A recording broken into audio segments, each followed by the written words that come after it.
On August the 4th, 2011, the fatal shooting of 29-year-old Mark Duggan by undercover police triggered a bullet that would ricochet throughout London and the UK for 5 days. For the first time, the capital was marked by multiple scores of violence and vandalism, which left devastating effects for people and communities of London.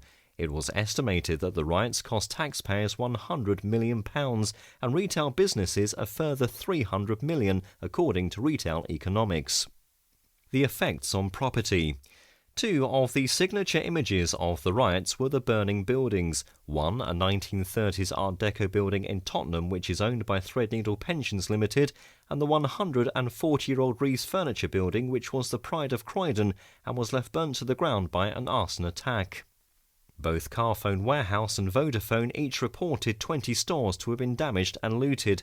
16 Sainsbury's stores were attacked, and Cooperative Group ordered over 100 of their branches to be closed for the safety of their staff and customers.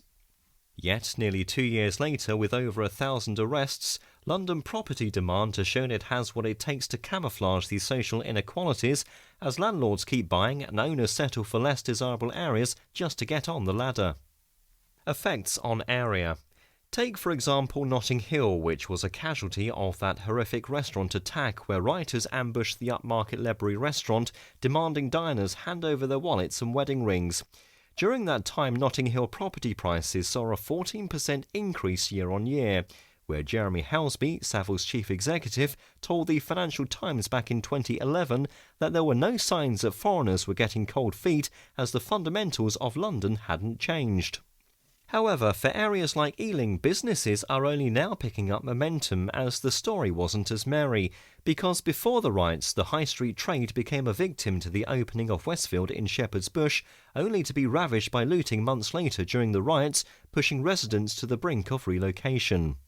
Nevertheless, in the past 18 months, London Mayor Boris Johnson has come to the rescue through his Outer London Fund and his post-riot £50 million Town Rejuvenation Fund, which has injected capital into the West London Borough. In late 2012, he went further, pledging an additional £5.2 million to aid transport and infrastructure.